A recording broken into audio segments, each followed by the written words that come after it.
Bismillahirrahmanirrahim. Assalamualaikum warahmatullahi wabarakatuh.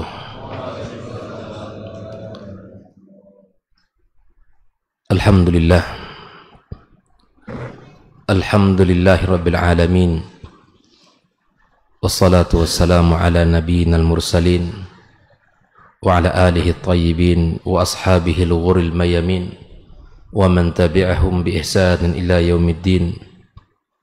Asyhadu an la ilaha illallah wahdahu la syarika lah waliyus salihin wa asyhadu anna Muhammadan abduhu wa rasuluhu as-sadiqul amin. Subhanaka la ilma lana illa ma 'allamtana innaka antal alimul hakim. Amma ba'd. Kaum muslimin dan muslimat, bapak-bapak, ibu-ibu, saudara-saudari, para masyayikh, para asatidzah, ilmu ulama, tokoh masyarakat yang saya muliakan dan saya banggakan, serta anak-anak kami yang hadir di subuh yang penuh dengan keberkahan ini. Alhamdulillah, kita bersyukur pada Allah Tabaraka wa Ta'ala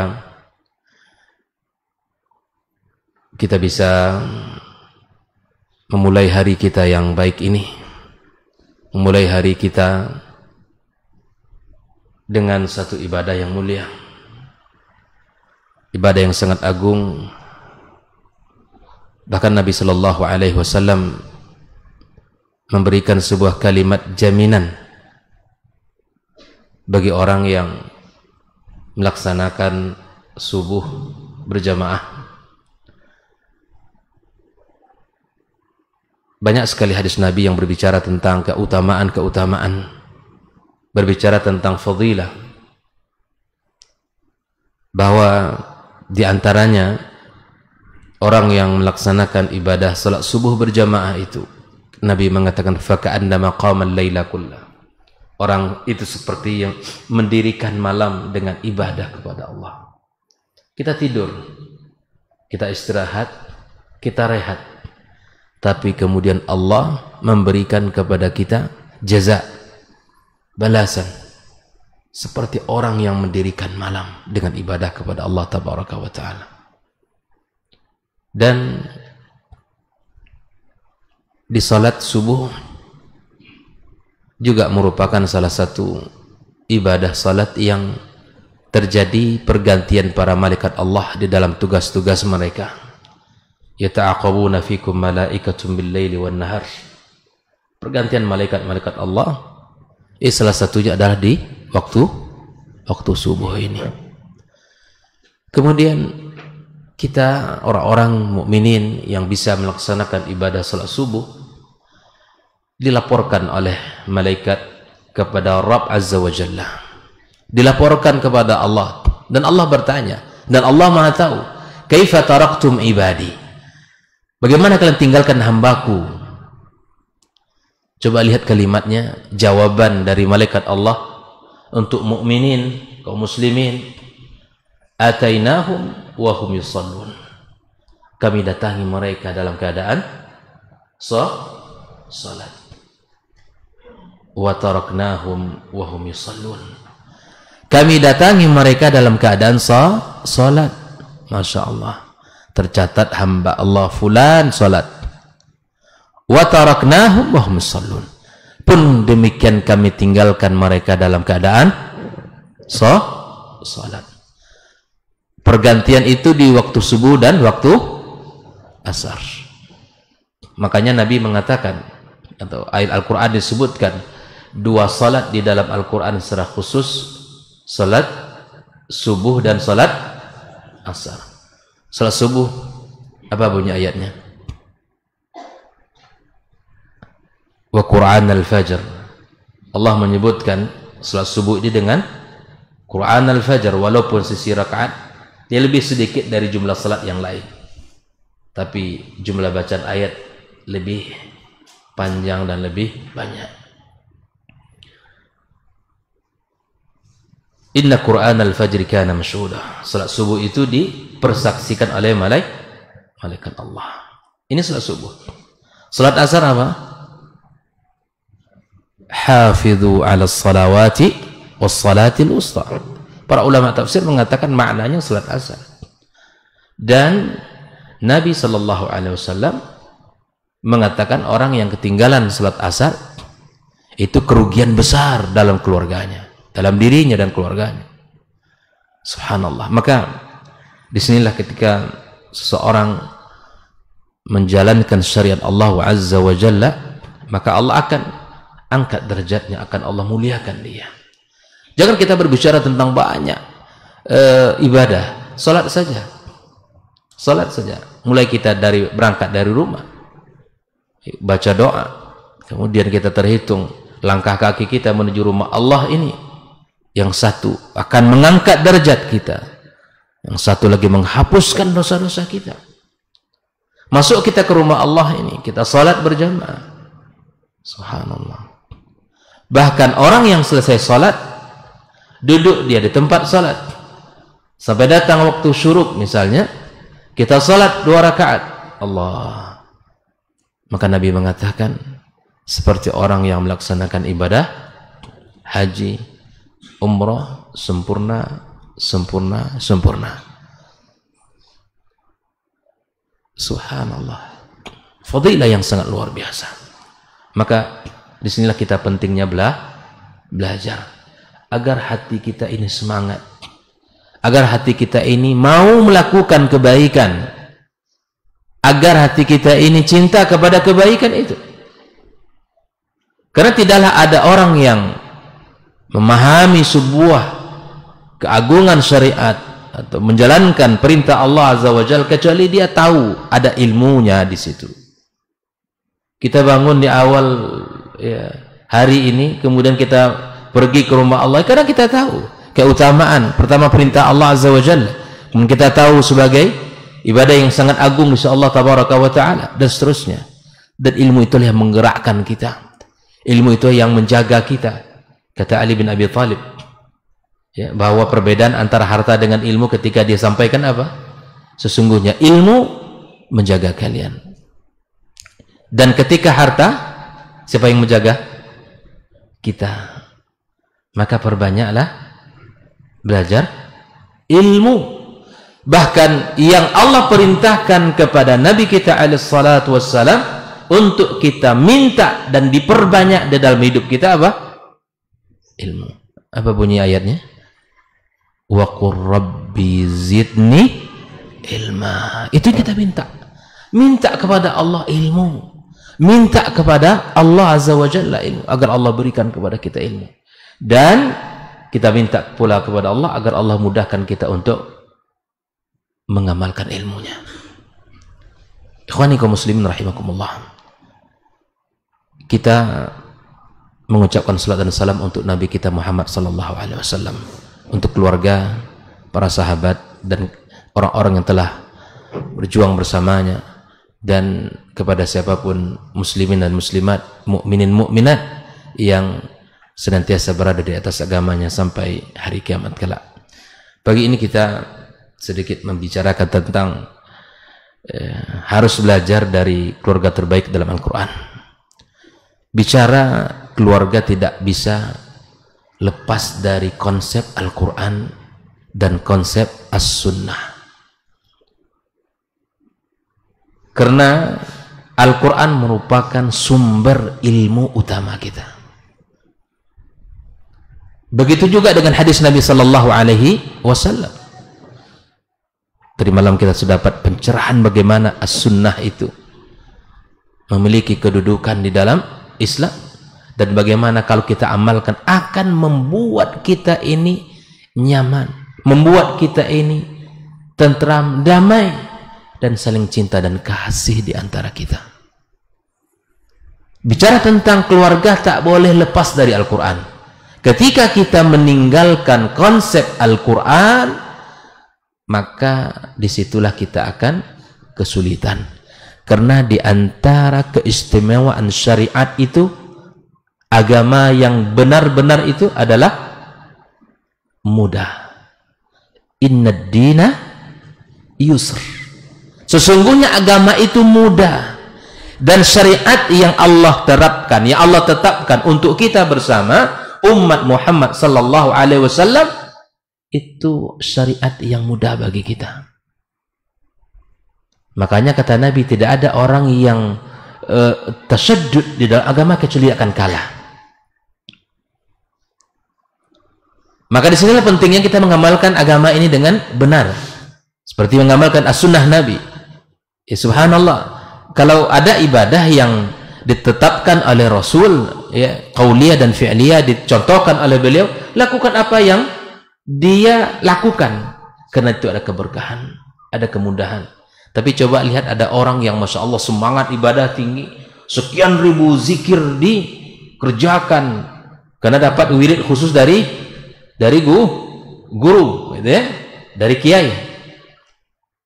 Saya ingat kisah salah seorang ustaz kita yang dia menceritakan dia ini adalah ahli ruqyah. Ahli ruqyah meruqyah salah seorang pasiennya. Setelah diruqyah, dibacakan ayat Al-Quran, jin nggak mau keluar. Jin nggak mau keluar. Apa pasalnya? Kata jin itu, saya dipanggil-panggil setiap hari ribuan kali. Nah, ini ribuan kali. Oh, ternyata dia tanya, apa amalan yang dilakukan selama ini? Ternyata dia memang mengamalkan satu zikir wirid khusus yang itu diwariskan, didapatkan dari buyanya. Yang disebut ada salah, tidak ada salah. Ya Jabbar, ya Jabbar, ya Jabbar, ya Jabbar, ya Jabbar. Itu ribuan kali dibaca setiap hari. Rupanya masuk jin namanya Jabbar. Bayangkan, ada salah di zikirnya? Tidak. Di lafaznya tidak ada salah, tetapi dalam pelaksanaan zikirnya yang salah. Makanya zikir itu ada yang sifatnya mutlak, silakan kita memperbanyak tanpa ada batas, dibatasi sesuai kemampuan kita. Ada yang zikir muqayyad, baik dengan waktu maupun dengan jumlah, kita lakukan itu terhadap apa yang telah diajarkan kita. Sami'na wa ta'na. Bagaimana saya mau keluar setiap hari, saya dipanggil, dipanggil setiap hari, saya nggak mau keluar. Bayangkan, disitulah letak salahnya ketika seorang mengamalkan sesuatu yang tidak sesuai syariat. Bayangkan. Makanya untuk belajar zikir seterusnya adalah sumber kita ada Al-Quran dan Sunnah Nabi SAW. Nah, kita belajar tentang keluarga terbaik dalam Al-Quranul Karim. Al-Imam Al-Bukhari menyebutkan sebuah kaidah, al-ilmu qabla al-qawli wal-amal. Apa artinya itu? Ilmu didahului sebelum kita ini sudah lebih bicaranya, sudah lebih berbuat, gitu kan? Untuk keluarga ini, iya tak? Berapa orang anak kita? Berapa orang anak Ustaz? Alhamdulillah, semoga nambah insyaallah. Nah, gitu ya? Yang lain mungkin sudah 5, sudah 6, sudah 7, tapi kita tidak tahu tentang ilmu bagaimana menjadi suami yang baik, bagaimana menjadi seorang istri yang baik kepada suami. Dan ketika kita menikah dapat anak, kemudian secara otomatis kita sudah menjadi seorang ayah, dan istri kita pun telah menjadi seorang ibu. Tapi bagaimana menjadi seorang ayah dan suami yang terbaik, kita masih kurang ilmu kita. Dan bagaimana pula menjadi seorang istri dan ibu yang baik pun kita telah tidak banyak bekal ilmu kita, ya, nggak banyak bekal ilmu kita. Bahkan kalau anak kita sudah menikah dan punya anak, otomatis kita menjadi kakek dan istri kita menjadi nenek. Tapi bagaimana menjadi kakek yang baik, nenek yang baik pun kita tidak memiliki ilmu. Nah, pagi yang berkah insya Allah kita ambil sikit-sikit comotan-comotannya. Karena kalau belajar keluarga aku yang terbaik itu banyak sekali kan? Banyak sekali. Saya akan ambil beberapa poin-poin sehingga kita ada gambaran bersama tentang bagaimana kita harus dan kita harus bersemangat mempelajari ini. Ya kan? Kalau kita lihat di dalam Al-Quranul Karim ada beberapa potret keluarga. Kita awali dulu yang pertama, potret keluarga yang suami istri baik, soleh soleh. Contohnya keluarga siapa?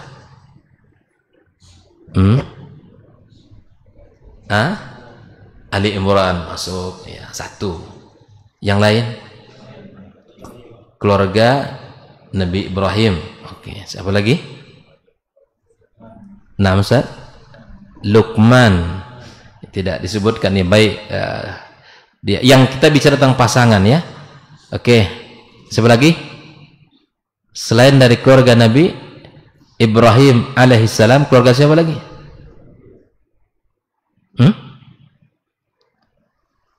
Nabi Yunus Muhammad sallallahu alaihi wasallam. Lupa kita keluarga terbaik itu.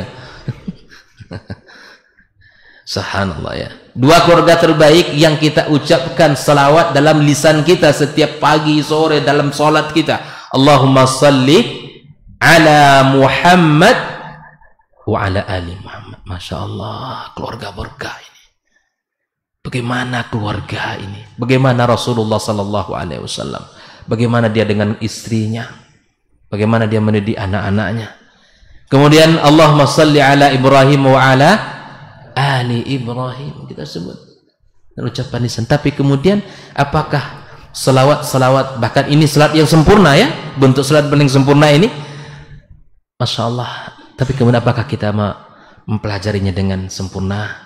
Bagaimana kita menggali konsep-konsep keluarga mulia ini? Baik. Yang kedua, keluarga yang suami baik, istri tidak baik. Allah kumpulkan dalam satu ayat ya, ayat yang ke-10. Daraballahu mathalan lil ladzina kafaru imra'ata Nuh wa imra'ata Lut. Ya. Ini memang suami diuji. Bukan sembarangan ini suaminya, orang saleh Nabi Nuh, Rasul pertama, tapi kemudian diuji dengan pasangannya yang tidak baik. Ketiga apa? Kebalikannya, istri baik, suami tidak baik. Apa itu? Asia. Keluarga siapa? Naam, ayat yang berikut, ayat ke-11 itu. Wa daraballahu mathalan lil ladzina amanu imra'ata Fir'aun. Keluarga, istrinya Masya Allah berdoa kepada Allah Azza wa Jalla agar Allah berikan kepadanya rumah di dalam surga. Terakhir, gambaran terakhir apa? Kebalikan yang pertama. Kedua-duanya tak baik. Ada nggak keluarga itu dalam Quran? Hah? Apa Ustaz? Ini dia. Ini suami istri yang satu visi. Tapi dalam keburukan. Suami pergi menghina Rasul, mengejek Nabi sallallahu alaihi wasallam ya. Di sekeliling kota Mekah, yang istri pun berkeliling untuk menjelek-jelekkan Nabi sallallahu alaihi wasallam. Memang ada keluarga yang satu visi dalam kebaikan, itulah keluarga para ya tadi kita sebutkan, Nabi Muhammad, Nabi Ibrahim, Ali Imran dan seterusnya, Imran dan pasangannya dan seterusnya ya. Dan demikian juga ternyata ada orang yang satu visi dalam keburukan yang kita hindari ini. Dan bukankah 4 potret Al-Quran ini ada dalam kehidupan masyarakat kita hari ini? Betul? Oh iya, ada. Begitulah Al-Quran itu menggambarkan sempurna. Allah suguhkan potret itu agar kita bisa belajar dari apa yang telah Allah berikan dalam Al-Quran itu. Sekarang tinggal kita pilih. Bapak Ibu semua, kita pilih. Dari potret mana kita sekarang dalam posisi keluarga kita? Saya bertanya dalam diri saya dan kita semua bertanya. Mana ini? Nah, kalau kita bicara tentang orang-orang yang baik dalam keluarga, suami istri baik, jangan dikira di dalam rumah tangga itu tak ada masalah. Ini sebagian memahami bahwa suami istri yang baik itu keluarga yang tak ada masalah. Salah fatal kita itu. Ini tidak benar. Bahwa rumah tangga itu bukan berarti rumah tangga yang baik, yang harmonis, yang apa lagi? Sakinah mawaddah warahmah, bukan berarti rumah tangga yang tidak ada masalah. Makanya disinilah nilai betapa besarnya kehidupan Rasulullah agar kita pelajari. Dengan bagaimana rumah tangga Nabi SAW. Di dalam Al-Quran Allah sebutkan beberapa teguran untuk Nabi kita SAW. At-Tahrim ayat 1 itu kan ditegur Nabi kita kan. Kisah tentang kecemburuan ya Hafsah dan Aisyah radhiyallahu taala anha kepada salah seorang istri Nabi SAW. Berangkat tentang kisah madu ya. Madu. Yang mana ini juga pelajaran, tidak salah Zainab ya, yang menyuguhkan Nabi, setiap Nabi itu datang ke rumahnya diberikan minuman madu. Ini pelajaran untuk para ummahat ini agar tahu selera suaminya. Kalau suami suka apa? Suka madu, dikasih madu. Nah, kasih minuman madu maksudnya. Kalau antum mau aja nampaknya nih. Gitu kan? Kalau suami kita suka minuman misal kopi pahit, kopi hitam gitu. Jadi kita subhanallah belajar tentang Al-Quran dan kita sempurnakan dengan sirah Nabi kita sallallahu alaihi wasallam. Jadi istri harus paham itu bagaimana mengikat hati suami itu. Nah, Zainab subhanallah menyuguhkan minuman itu. Dan ternyata membuat kedua istri Nabi ya Hafsah dan Aisyah ini bukan orang sembarangan, ayahnya ini kan. Hafsah anak siapa? Aisyah. Oh, orang-orang hebat semua. Tapi kemudian Nabi SAW setelah itu ya ingin tenang kondisi rumahnya, maka dia katakan aku tidak akan minum madu lagi. Tapi kemudian sikap Nabi seperti itu dilarang oleh Allah Tabaraka wa Ta'ala dan ditegur oleh Allah Subhanahu wa Ta'ala. Itu salah satu kisah yang terjadi. Dalam surat Al-Ahzab, silakan Bapak Ibu buka tentang keluarga Rasul di dalam surat Al-Ahzab ayat 27 sampai 33. Dalam surat Al-Ahzab kita ambil salah satu keluarga dulu ya, keluarga Muhammad sallallahu alaihi wasallam, keluarga terbaik dalam Al-Qur'anul Karim. Ya. Ayat yang Allah sebutkan tentang uswatun hasanah itu apa bunyi ayatnya? Untuk Nabi kita, laqad kana lakum fi Rasulillahi uswatun hasanah. Pada surat Al-Ahzab ayat 21 itu. Surat Al-Ahzab ya, itu kisah yang Allah sebutkan bagaimana perjuangan mukminin di perang Ahzab. Bahkan sudah mulai orang-orang beriman itu merasa ini kita, nafas mereka sudah sampai ke sini. Itu menunjukkan rasa takut yang sangat dalam dan sudah mulai berprasangka kepada Allah di saat itu. Bayangkan, itu levelnya para sahabat. Kondisi sangat menakutkan karena musuh bersekutu. Oh, mau bersekutu Pak. Musuh bersekutu, kufar Quraisy, Om Yahudi bersekutu semua. Al-Ahzab namanya kan sekutuan, dan dihadapi oleh kaum mukminin yang jumlahnya tidak seberapa dari mereka. Di saat mukminin kondisinya sulit, kondisinya terjepit, musim dingin, makanan sedikit, yang dihadapi orang-orang besar, orang-orang lengkap dengan segala persenjataannya. Makanya Allah Subhanahu wa Ta'ala pilihkan Salman ya, memiliki ide yang sangat luar biasa.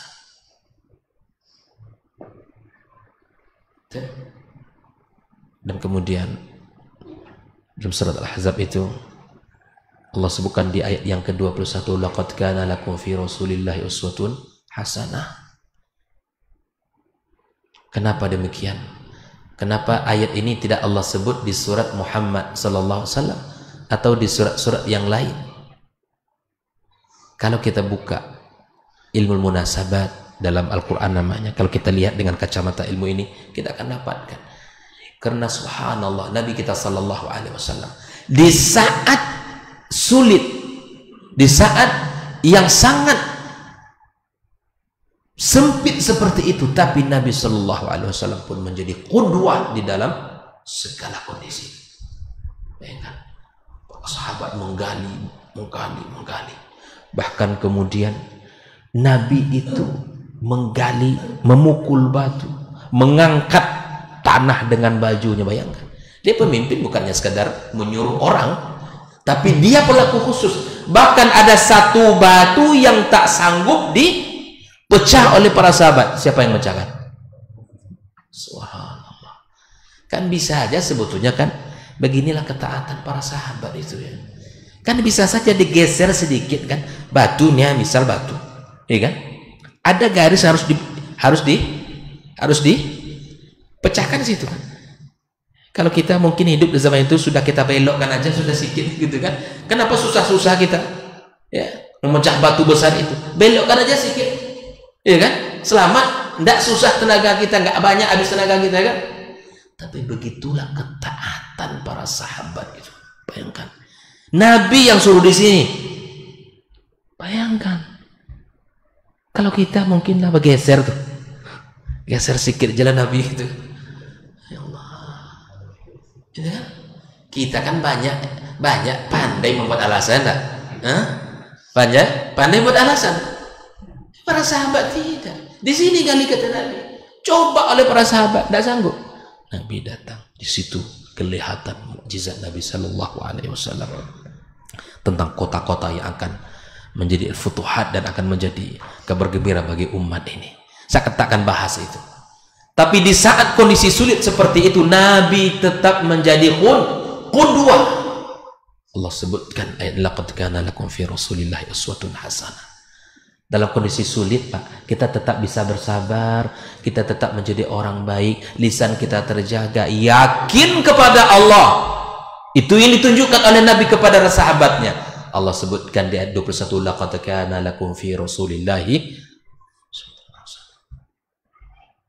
Setelah ayat berbicara tentang perang ini habis, di ayat yang ke-27 Allah mulai berbicara tentang keluarga Rasul Sallallahu Alaihi Wasallam. Ketika bicara tentang keluarga Rasul, data yang kita dapatkan dari ayat itu, masya Allah ya, lagi-lagi perintah kepada Nabi kita Sallallahu Alaihi Wasallam, qul li azwajik. Apa yang harus dikatakan oleh Nabi kepada istri-istrinya? Apa? In kuntunna turidan dunya wa zinatah. Kalau kalian betul-betul ingin, masya Allah, apakah istri-istri Nabi itu matre ya? Tidak, enggak. Tapi memang di situ ada kisah. Di saat itu mereka minta tambahan dari belanja. Apakah Nabi tidak kasih belanja? Ada buku, Pak, An-Nabiyul Milioner, itu disebutkan di situ, masya Allah ya. Itu Nabi itu ngasih uang itu di depan. Maafkan ya para bunda, para umahatnya, kami belum sanggup. Saya sendiri belum sanggup ngasih di depan untuk 1 tahun itu ya. Ngasih di depan, Pak. Ngasih di depan. Tapi kemudian subhanallah, ada riwayat yang kita temukan Nabi itu di rumah tangganya itu, ketika Nabi SAW ya datang habis subuh begini ini ya, Nabi itu subhanallah di dalam kehidupannya habis subuh itu ya ada beberapa kondisi dia pulang menemui istri-istri beliau ya, dalam pagi yang penuh berkah itu.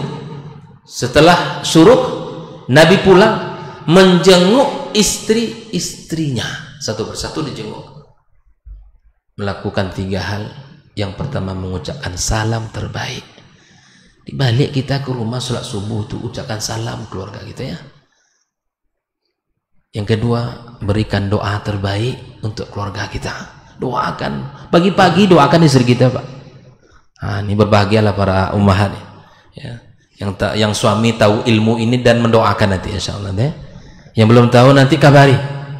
Nanti minta sama Ustaz Anto baca kitab tentang bagaimana keluarga adalah muslim ya. Dan Nabi sallallahu alaihi wasallam memberikan senyum terbaik. Allah sempurna Rasulullah SAW. Bahkan dalam sebuah kitab yang ditulis oleh salah seorang As-Sayyidat fi Baitin Nubuwah, itu sebuah kitab yang di dalam muqaddimah itu ditulis ya, bahwa istri-istri Nabi itu merasa dia orang yang paling dicintai oleh Nabi SAW. Berapa istri Nabi? 9 ya, yang hidup di Madinah bersamanya 9. Tapi jumlah semuanya berapa? Untuk jumlah istri Nabi kita belum kenal, apalagi konsep yang lain. Gimana ceritanya? Hah? Untuk jumlah istri Nabi kita masih ragu menjawabnya. Berapa belas? 15? Oh, antum tetap dengan istiqamah ini. Kata guru kita di mana apa? Orang kalau tahu ilmunya ndak goyah dia kan, gitu kan ya. Ini betul 11. Ya, dari 11 ini ada lagi data bahwa istri Nabi itu ya tua-tua, hanya Aisyah yang muda. Betul itu? Inilah kesalahan kita terkadang.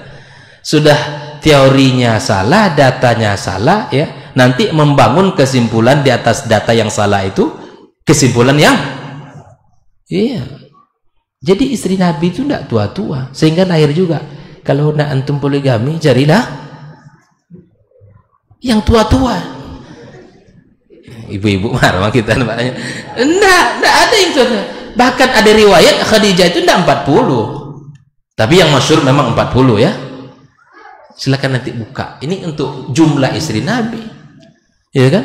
Usia istri Nabi. Kita harus tahu. Dan masing-masing istri Nabi itu punya ya, kisah-kisah yang luar biasa. Gitu. Dan itu konsep. Karena Nabi mengatakan khairukum li ahli wa ana khairukum li ahlikum. Tapi Nabi pagi-pagi telah datang ke rumah dan mengatakan kepada istrinya di pagi itu, hal indakum syai'. Syai' itu nakirah, apa saja. Kalau ada di rumahnya minuman, dikasih minuman. Kalau yang ada kurma, kasih kurma. Bahkan ada riwayat ya bahwa Nabi pagi itu setelah pulang dari masjid di pagi itu, ini puasa sunnah, nggak ada di rumahnya apa-apa. Nabi puasa. Jadi Islam, rumah tangga Nabi sampai begitu mengajak konsep tentang makanan. Ini ada suami ndak 5 macam di depan itu ndak makan dia. Ini zalim kita sama istri kita nih. Konsep sederhana sekali dalam makanan itu sebetulnya. Ya, apapun yang disuguhkan istri kita terima. Ya, kita juga yang salah kan? Kenapa sedikit kasih uang? Ini nuntutnya banyak tapi ngasih sedikit. Gimana ceritanya? Nggak tahu diri. Udah sadar nggak tahu diri katanya. Hal indakum syai', kata Rasulullah SAW. Itu bahasa Nabi. Nakirah itu apa saja. Makanan apa saja ada. Nabi itu air putih dan kurma. Ini pagi lah macam-macam makan pagi. Antara pagi menjelang siang itu ada pula lagi kan. Nah juga kita bersyukur lagi terkenal sama istri kita. Ya. Subhanallah. Itu konsep makanan misalnya. Konsep tadi keharmonisan, pagi-pagi Nabi telah menyapanya, mengucapkan salam terbaiknya, mendoakannya. Apalagi bicara tentang apa lagi misalnya? Ya, Nabi Shallallahu Alaihi Wasallam di dalam kehidupannya adakah sesuatu yang menurut kita itu problem ada di rumah tangga Nabi, Pak. Piring pecah itu pernah terjadi. Oh iya, ini riwayat ini kisah Nabi ini. Ya, piring pecah di rumah tangga Nabi itu pernah. Kalau rumah tangga kita jangan cerita lagi kan. Gitu. Itu karena kecemburuan juga, itu kan. Kalau piring pecah rumah tangga kita, yaitu sama-sama sadar aja kita kan. Rumah tangga Nabi pun ada. Itu kecemburuan. Aisyah ketika itu bersama Nabi Shallallahu Alaihi Wasallam. Coba lihat, ada yang mengantar makanan ke rumah Nabi dari istri yang lain. Datang, diambil sama ibunda kita Aisyah, dilemparkannya, berserakan, jatuhan, hancur semuanya. Tapi Nabi inilah sosok Nabi yang luar biasa ya. Dikutip makanan itu, dikumpulkan semua, udah selesai. Apa kata Nabi? Ibu kalian cemburu, ibu kalian cemburu. Selesai. Nggak panjang sih, kita harus sadar. Kita yang harus paham ini. Maka kalau antum emosi masih tinggi, untuk menambah tim itu berat nampaknya. Kendalikan dulu. Anak subhanallah, lihat ya teman-teman yang masya Allah Allah berikan itu, tapi penyabarnya luar biasa. Ya. Iya, tapi kalau antum emosi, nambah tim pula, sedang satu aja Pak ya, apalagi sudah ada tim baru, ini berat. Kalau orang emosi, maka belajar kesabaran dulu. Ini ilmunya nih, tapi teori aja saya sampaikan ini. Sama-sama kita belajar ya. Kaum muslimin rahmatullah. Dan begitulah rumah tangga Nabi. Dan suatu ketika Abu Bakar lewat, mendengarkan Aisyah radhiyallahu taala anha angkat suara, tinggi suara kepada suaminya. Itu pernah ada. Abu Bakar izin masuk ke rumah tangga Rasul sallallahu alaihi wasallam. Ingatkannya anak beliau. Ketika ingin ya agak sedikit Abu Bakar ya, maka Aisyah langsung bersembunyi di punggung Nabi sallallahu alaihi wasallam. Wahai Abu Bakar, bukan untuk ini kamu masuk di sini. Itu ya. Ini ya masya Allah, ini kan luar biasa ya. Rasulullah nih, anak dia ya, memiliki sikap yang kurang ya, kepada Nabi SAW. Setelah itu Nabi mengatakan sudah. Abu Bakar keluar. Tak lama kemudian lewatlah Abu Bakar lagi di situ ya. Sudah berubah suasana, gitu kan? Sudah berubah suasana, sudah canda tawanya pecah dalam rumah tangga Nabi. Abu Bakar pun masuk, ya Rasul izin saya masuk lagi. Kalau tadi saya terlibat dalam urusan yang tidak mengenakkan, izinkan saya pun melihat kalian bahagia. Masya Allah, ini mertua, bukan malah menambah hancurnya rumah tangga menantu, membantu mendinginkan suasana itu. Nah, ini baru bicara tentang suami aja, baru bagaimana kehidupan rumah tangga Rasul Sallallahu Alaihi Wasallam. Di rumah Nabi SAW membantu istri-istrinya bekerja. Ya, saya sampaikan kemarin di Tanjung Pinang, bukan Tanjung Pinang, di Batam ya, bahwa ketika suami membantu istri dalam urusan rumah tangga itu tidak ada aib sama sekali, tidak ada tercelanya sama sekali. Kita ini subhanallah, itu salah satu bentuk kita ya mengambil bagian daripada pekerjaan rumah tangga kita.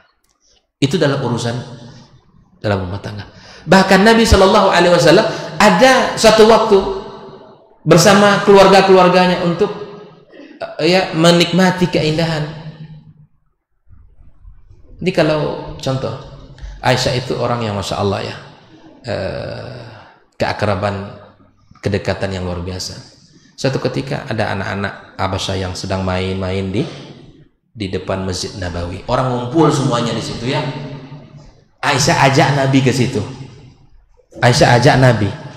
Dan antum tahu, dagunya Aisyah ditaruhkan di pundak Nabi Sallallahu Alaihi Wasallam. Pernah antum digitukan sama istri? Berdiri Aisyah, lama Nabi. Ya.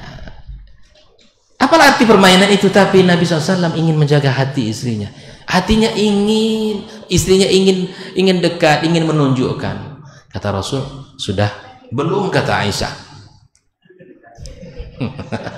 Nabi sabar gitu ya. Kita aja yang kurang sabar sama bini kita ya. Kalau antum kurang sabar, jangan nambah tim dulu ya. Sabar. Kata Rasulullah, sudah belum? Belum.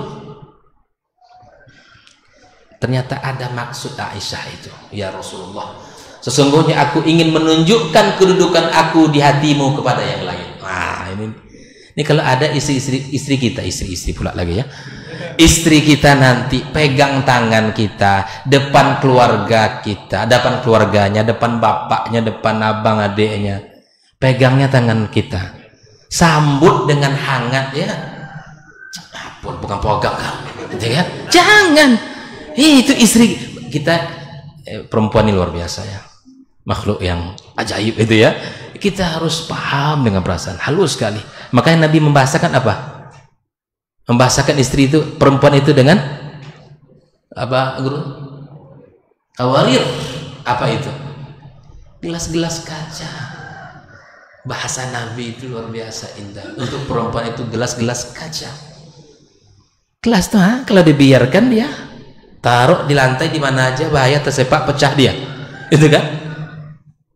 Kalau dibiarkan begitu saja, dia akan kotor.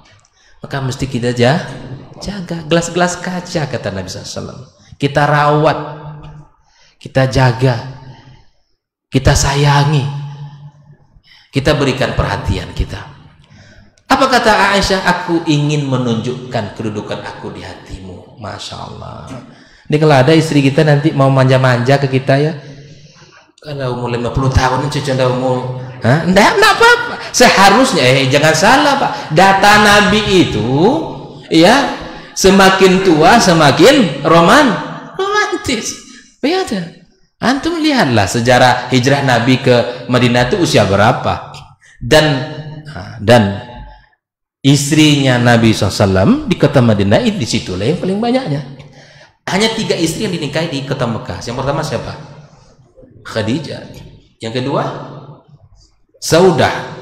Nah, dalam riwayat, mohon maaf, Saudah inilah yang agak tua dari sisi usia, lebih tua dari Khadijah ketika dinikahi. Yang ketiga Aisyah. Makanya antara istri Nabi yang paling akur itu antara Saudah dengan Aisyah. Karena Saudah itu ya Allah hadirkan di saat Rasul membutuhkan seorang ibu yang bisa ya merawat anak-anaknya, dan bahkan Nabi pernah ingin menceraikan. Apa kata Saudah? Ya Rasul, jangan ceraikan aku. Aku hanya ingin dipanggil dengan sebutan ummahatil mukminin. Aku tidak butuh dengan malammu. Aku tidak butuh dengan malamku. Maka untuk malamku aku hadiahkan kepada Aisyah. Maka bahagia Aisyah.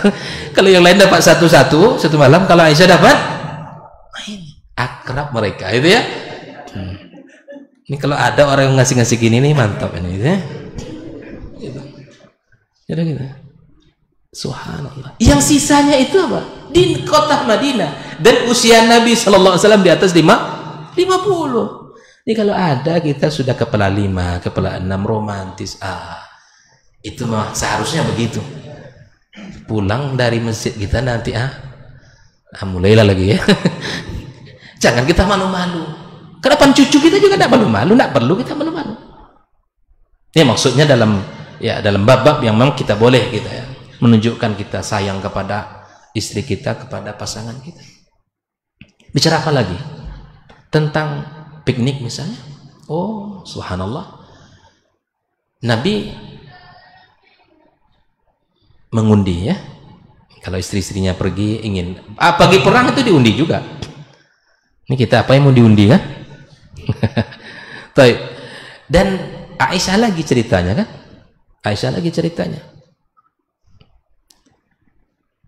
Lomba lari ya, ingat kisahnya kan? Lomba lari ya, kalau yang putaran pertama menang Aisyah ya, menang Aisyah. Ya, kalau Nabi itu lawan umat, tidak ada yang mengalahkan tenaganya kan. Tapi beginilah Nabi ingin posisikan, ingin diperhatikan wanita itu, berikan, walaupun antum kuat misalnya, tapi kalah Nabi di saat itu.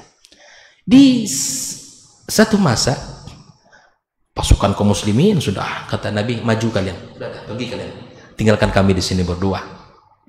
Rasul ingat, ya, di sini dulu kita pernah berlari, hari ini kita ulang kembali. Coba itu ya. Ini leg kedua ini. Di sini Nabi sallallahu alaihi wasallam sudah menunjukkan dan dia menang. Apa kata Nabi SAW? Hadza bidzak. Nah, satu-satu kita. Ini balasan yang dulu. Nah, ketika itu disebutkan dalam riwayat hadis, Aisyah sudah mulai berdaging, gemuk dan seterusnya lah. Pernah lomba lari bang dengan istri? Mulai nanti bang.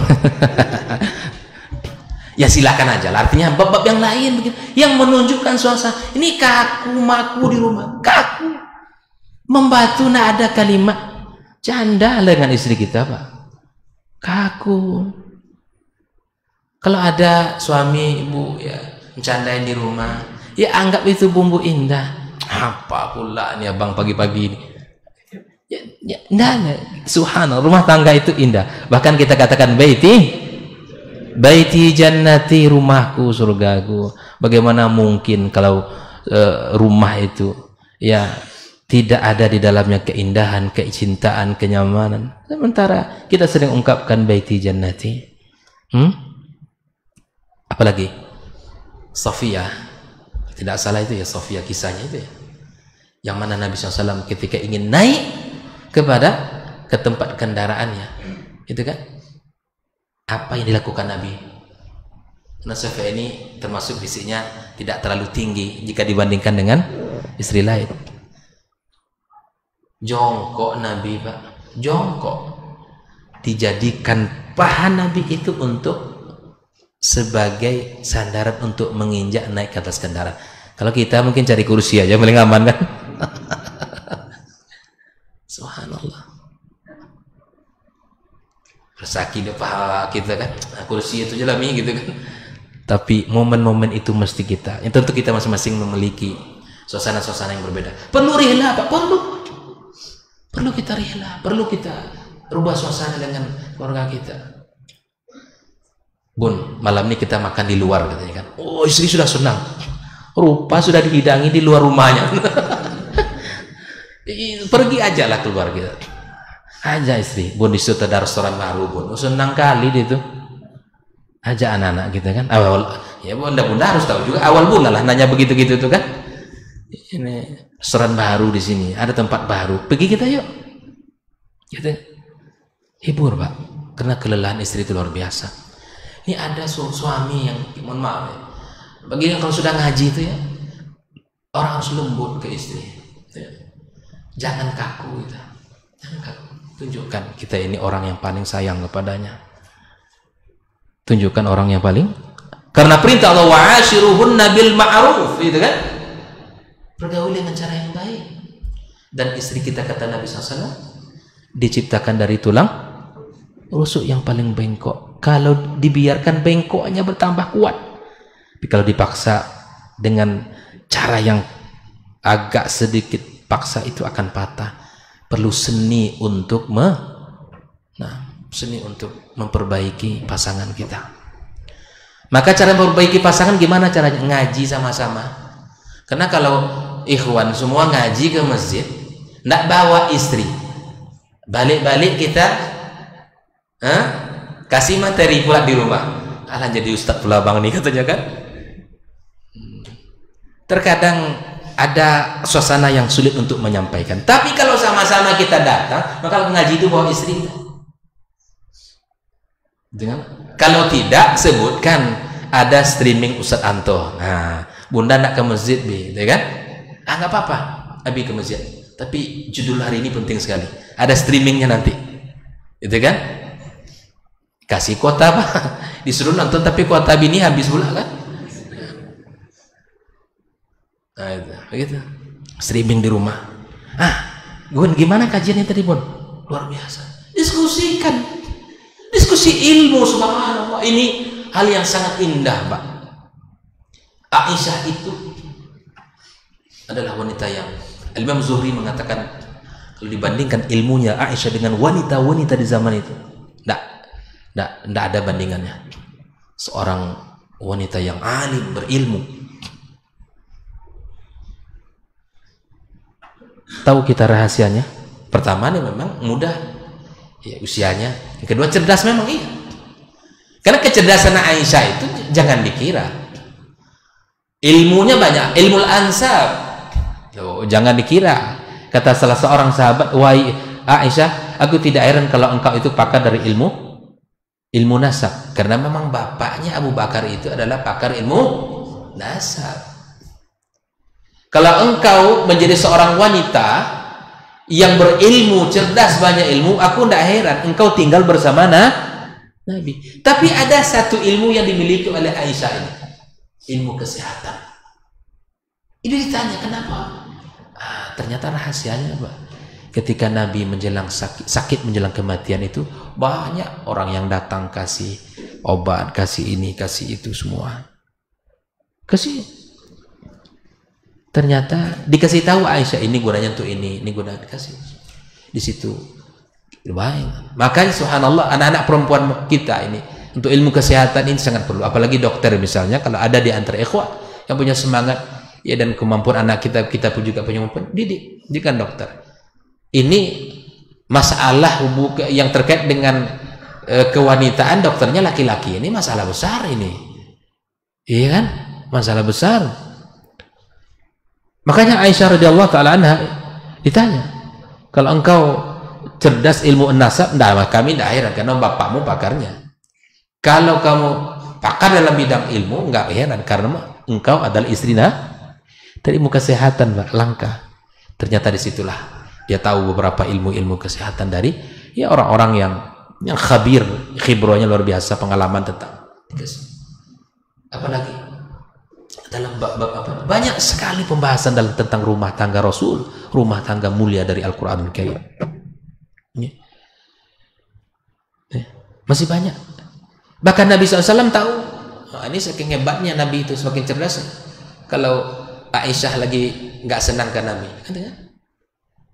bahkan Aisyah itu, Nabi itu bisa interaksi dengan Aisyah itu dengan aroma. Apa itu aroma? Bau badan, ya. Karena Aisyah itu, karena Nabi itu gini ya. Tadi saya katakan ya, kalau pagi-pagi itu Nabi, ini kalau kita bicara tentang keseharian Nabi luar biasa ya. Nanti suatu waktu minta Ustaz Anto belajar keseharian Nabi, biar kita tahu hari yang berkah itu. Manusia yang paling mulia itu bagaimana menghabiskan waktu. Sholat subuh, saya bicara tentang setelah sholat ini saja. Nabi kunjungi satu persatu istrinya, mengucapkan salam terbaik dan doa terbaik. Setelah satu selesai sampai ke 9. Setelah itu Nabi kembali ke masjid, dan waktu yang paling panjang Nabi dengan para sahabat memberikan ilmu itu di waktu 2 sampai menjelang zuhur, dan Nabi istirahat untuk qailulah. Di situ Nabi mengajarkan ilmu para sahabat. Kalau sedikit para sahabat melingkar, kalau banyak ya ada bersaf. Dan Nabi juga di saat itu menerima tamu-tamu yang datang. Tahukah kita di mana Nabi bersandar? Nabi itu bersandar di dinding rumahnya Aisyah. Aisyah mendengar ilmu dari sebelah, maka wajar Aisyah cerdas, tangkapannya kuat, hafalannya kuat, banyak ilmunya. Di Raudhah itu ya, mengajarkan Nabi di situ, dan Nabi bersandar di dinding rumahnya Aisyah radhiyallahu taala anha. Aisyah di dalam. Kebersamaan Nabi dengan Aisyah, masya Allah. Aisyah menceritakan, makanya mesti kita harus bertanya ke rumah tangga Nabi, bagaimana Nabi Shallallahu Alaihi Wasallam. Nabi tidur di pangkuannya Aisyah. Nabi membaca Al-Quran walaupun ketika itu Aisyah dalam kondisi tidak sholat. Itu dilakukan Nabi SAW dan itu ada. Apalagi dalam musim i'tikaf, Nabi cukup menjulurkan apa? Disisirnya rambut Nabi. Bu, para ummahat pernah nyisir rambut suami? Hah? Belum? Kalau belum sisir nanti ya. Ya, cobalah, terasa tuh di hati tuh tenangnya tuh di sini. Nah itu ya, nyaman, Pak. Ini rambut enggak pernah disisir. Perhatikan sampai ke situ oleh istri Nabi itu, sampai rambut disisirin, makan. Apalagi dalam bab makanan, subhanallah, Aisyah itu pernah menunggu Rasul datang. Dapat gilirannya, Aisyah diberi hadiah makanan his. Masih ingat his Ustaz Anto? Ini his itu enak. Tak pernah dikasih sama Ustaz Anto his ya. Kalau umroh nanti bawa Ustaz. Itu adonan apa? Adonan kurma. Kalau kita mirip apa tuh Ustaz? Kayak kelamai gitu Ustaz. Nah, itu kira-kira begitu ya. Enak, Pak. Dan Nabi paling suka makan his. Dikasih hadiah. Aisyah makan langsung enggak. Aisyah simpan, Pak, sampai datang giliran Aisyah di malam itu. Sampailah Rasul datang, dikeluarkan his itu oleh Aisyah. Ya Rasul, aku sengaja, aku diberi hadiah ini. Kan hadiah boleh terima enggak? Sedekah tak boleh kan? Rasul, his, aku tahu engkau suka makanan ini. Ya Allah, aku tahu engkau suka makanan ini. Dibukakan, ditunggunya Nabi itu. Tidak dimakannya, ditunggunya Nabi itu. Sampai malam itu giliran dia ditunggunya. Rasul SAW berniat puasa dia. Dibatalkannya, Pak. Makanya urusan makanan di hati seorang istri bukan yang sederhana. Jangan pernah kita anggap urusan makan itu sederhana. Istri itu paling suka dipuji, Pak. Saya tahunya dari istri saya juga kan, gitu kan. Istri suka dipuji. Puji, jangan bakhil kita memuji istri kita. Wallah jangan bakhil, Pak. Jangan bakhil. Untuk urusan makanan tidak sederhana dalam hati seorang perempuan. Benar nggak buat ummahat ini? Benar katanya kan? Tidak salah saya. Itu makanya dalam Islam, bahkan dalam Islam sendiri, ya kan, hari bang nanti makan siang di rumah bang, katanya. Siap, balik. Kok lapar perut. Terbayanglah makanan. Kalau di kami gulai pucuk ubi sih, kok ada gulai pucuk ubi dengan ikan salai. Onde, kalau ikannya itu tuh hilang, tidak nampak tengok makan. Subhanallah. Wis, kita menggebu-gebu pulang ke rumahnya makan ya, Ustaz. Makan sama istri kita. Dihidangkan sama istri kita. Ya. Ya, mungkin istri kita anak lagi yang mau diurus kan. Lupa. Tadi dikasih garam apa belum ya gitu kan? Sudah 3 kali lupa kasih garam kan? Anak menangis di sana. Ya kan? Ini mesin cuci yang masih hidup yang memutar-mutar kain yang mencuci ini. Ini ada pula yang menelpon tamu, macam-macam istri. Jadi tidak ringan pekerjaan rumah tangga itu, berat. No? Coba aja lah. Ya. 1 hari aja lah. Bunda hari ini cuti. Bunda hari ini cuti ya. Biar ayah yang kerjaan hari ini. Ngaku gitu Pak. Ngaku. Kisah tadi. Balik lagi kisah tadi. Kalau bentuknya enak nampaknya kan? Cobalah makan. Sekali disuap, sekali terasa, asinnya itu sampai ke Bagaimana sikap kita di saat itu? Tunjukkan kalau kita tetap suka. Gimana rasanya bang? Luar biasa gitu kan rasanya kan? Tidak bohong antum itu boleh. Tapi jangan salah ya dalam bab ini.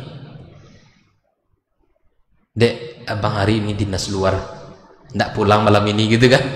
Kemana bang? Ada pekerjaan. Rupanya lain pula ini kerjaannya kan? Itu tidak boleh kayak gitu ya. Kita kalau untuk selingkuh menggunakan kalimat itu tidak boleh. Itu dosa.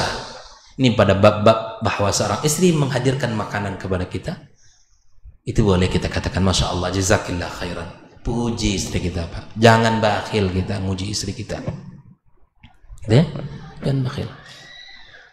Nabi menyebutkan beberapa kalimat untuk istri-istrinya, ada Humairah dan macam-macamnya, kalimat-kalimat yang menyenangkan istri Nabi. Nah, untuk aroma itu tadi ya, kalau Aisyah itu kalau Nabi SAW datang itu hari giliran dia, aromanya beda. Ini juga pelajaran untuk ibu, para ummahat ini ya. Jangan sama aja aromanya dari pagi sampai malam.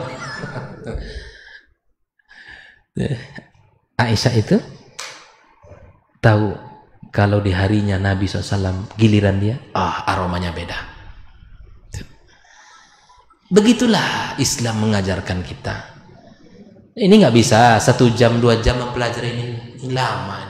Jadi kalau antum sudah gelisah nampaknya kan, masuk kerja nak kerja hari ini ya, tanggal merah hari ini, boleh gak panjang sedikit? Ikhwanikum muslimin rahimahullah. Kami yang tak boleh ketinggalan pesawat pula nanti kan.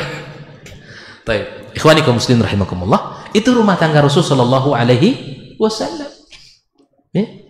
Kalimat.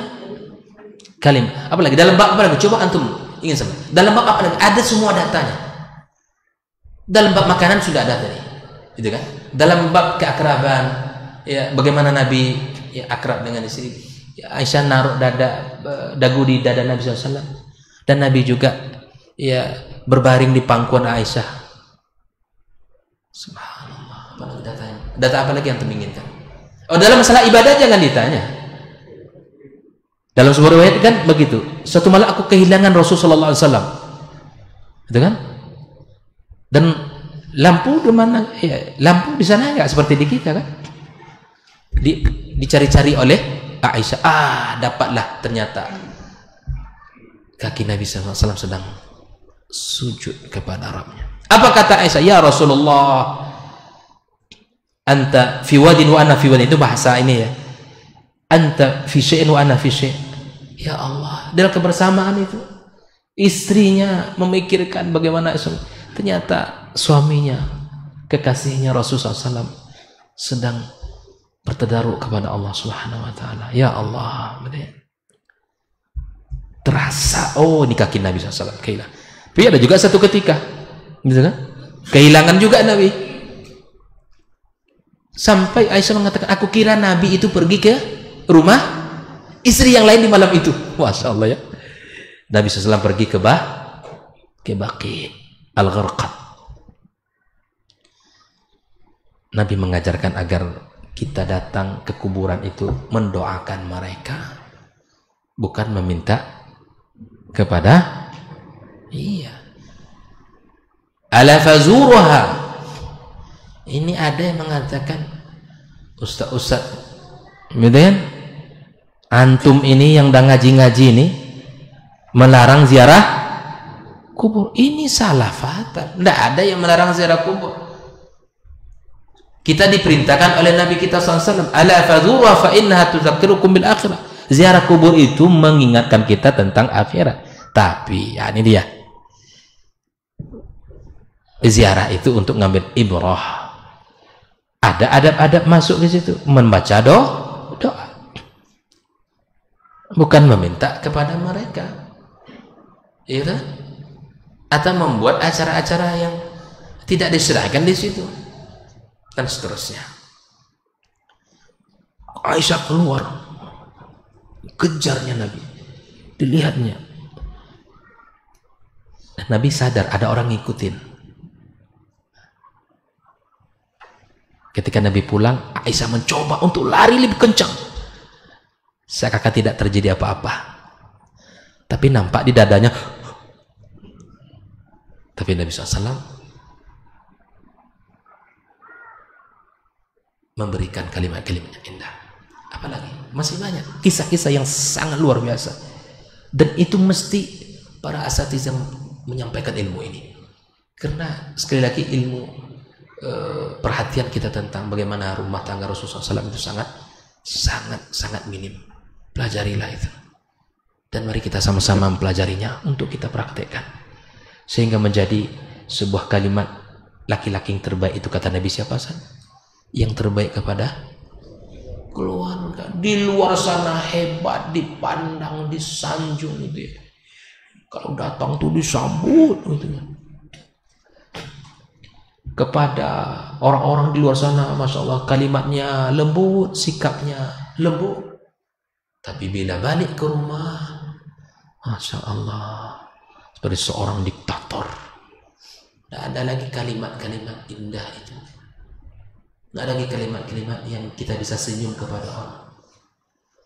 Nanti baca hadis kisah Abu Zar'in dan Ummu Zar'in itu, wah itu penting sekali. Di 10 wanita yang berkumpul bertekad jangan ada yang disembunyikan dari masing-masing suami. Nah, itu panjang muhadharahnya itu. Yang satu mengatakan suami saya kalau di rumah tuh begini, kalau keluar tuh begini, macam-macam. Nanti sampaikan, minta sama Sa'anto jelaskan. Jangan jauh sama beliau nih. Ini. Baik, ikhwani kaum muslimin rahmatullah. Apalagi dalam kisah ibadah, dalam kisah makanan, dalam kisah kebersamaan, dalam masalah ada masalah. Tapi Nabi SAW pandai memberikan solusi, ya, solusi. Saya tutup dengan kisah Nabi, anaknya berapa orang?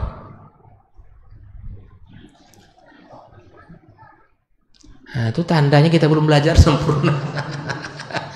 Anak Nabi saja kita masih ragu kan, berapa jumlahnya? 4 itu perempuan. 7 laki-laki 3, 6. Makanya Nabi SAW Abul Banat, ya, artinya anak perempuan, dan anak laki-laki rata-rata sudah meninggal waktu kecil, ya. Yang hidup rata-rata perempuan. Nah, dalam konsep cari menantu lagi. Sebelum kita punya menjadi kakek dan nenek, konsep cari menantu diajarkan oleh Nabi. Gitu kan? Dari yang 4 itu kan, dari yang 4 itu, siapa menantu Nabi? Coba antum. Ali dinikahkan ke siapa? Fatimah, ya. Utsman, Ruqayyah, dan kata Rasul, wahai Utsman, ketika meninggal anaknya itu, ya, andai ada anakku perempuan yang belum nikah, aku nikahkan ke kamu lagi, ya Allah.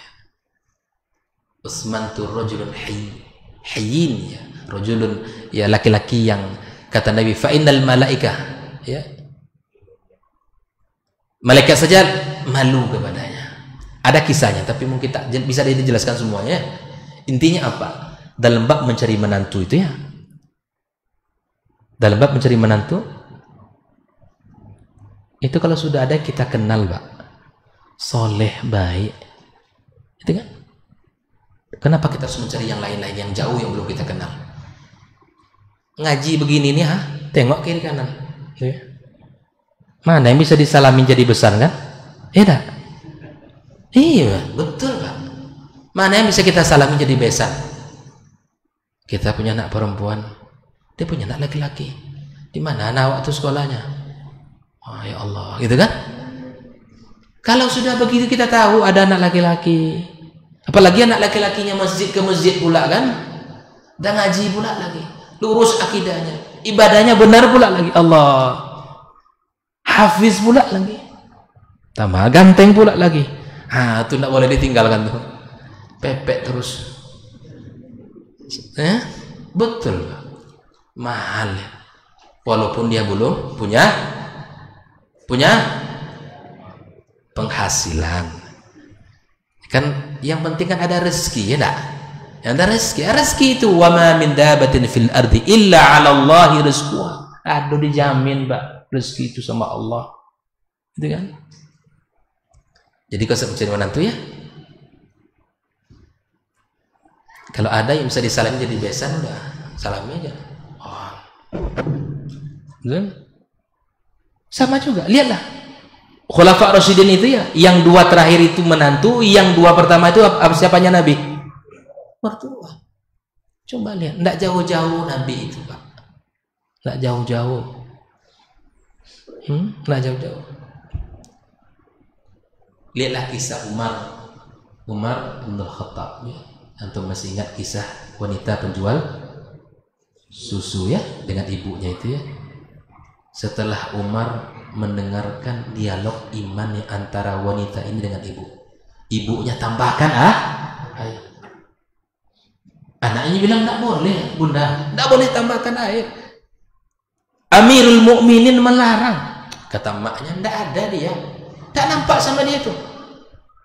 Amirul Mukminin sedang tidur dia tuh.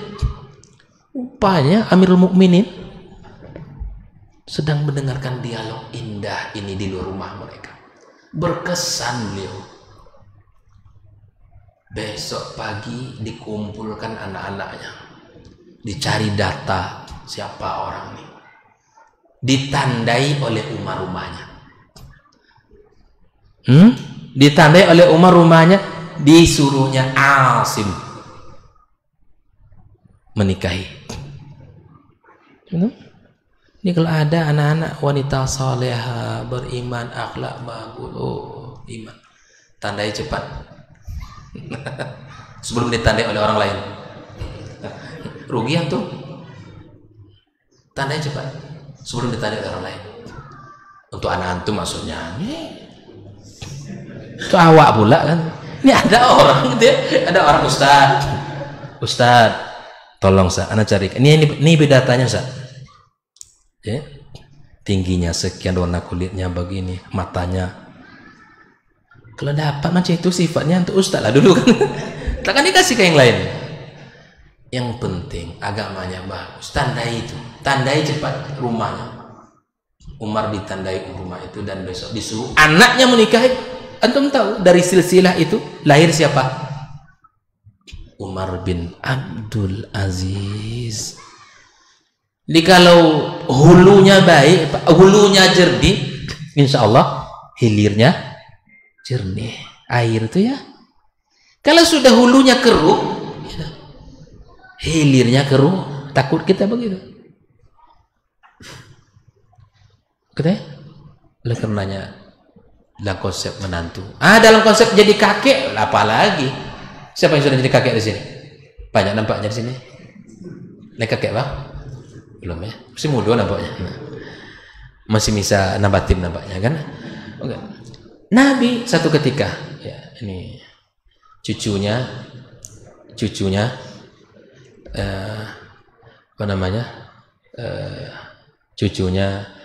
bermain ya, dan ditegur oleh diajak oleh Rasulullah SAW dalam bab tertentu.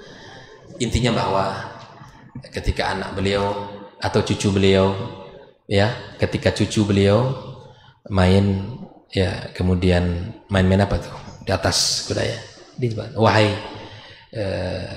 cucuku, engkau adalah penunggang hebat, tapi ada orang yang paling hebat darimu. Wah, itu kan kaget. Nah, siapa? Adalah ayahmu. Beginilah kakek membangun persepsi positif sama anak. Untuk ayah, bukan menjatuhkan ayah depan anak. Paham ya? Ini nampak cucu rajin sholat mengaji, hebat cucu watuk nih. Ayah kamu dulu di zaman usia kamu ini tidak mau sholat, tidak usah betul disebut-sebut itu. Ayah kamu dulu seusia kamu nih, tidak mau sholat, bangga kakek nengok kamu, tidak perlu disebut-sebut kekurangan ayahnya dulu ya. Bangun persepsi positif, itu banyak kisahnya. Baik, karena waktu yang membatasi ya. Terima kasih atas waktu yang diberikan ke saya dan kepada kami semua, dan jazakumullah khairan atas silaturahim dan pertemuan kita ini. Mudah-mudahan Allah pertemukan kita di surga sebagaimana Allah pertemukan kita di sini. Allah jadikan kita orang-orang yang cinta kepada ilmu dan semangat mengamalkannya. Allah jadikan kita keluarga yang sakinah mawaddah warahmah, dan Allah jadikan anak keturunan kita anak yang saleh dan saleh. Wallahu taala alam. Jika ada kata yang salah mohon dimaafkan ya. sering tadi kalimat-kalimat yang berkali. Ya, karena subuh ini mesti pandai-pandai sedikit. Karena ustadznya ngomong satu arah saja, ya khawatir saya sendiri yang ngomong kan, yang lain sudah beda alamnya kan. Terima kasih. Subhanakallahumma bihamdik, asyhadu an la ilaha illa anta astaghfiruka wa atubu ilaik. Assalamualaikum warahmatullahi wabarakatuh.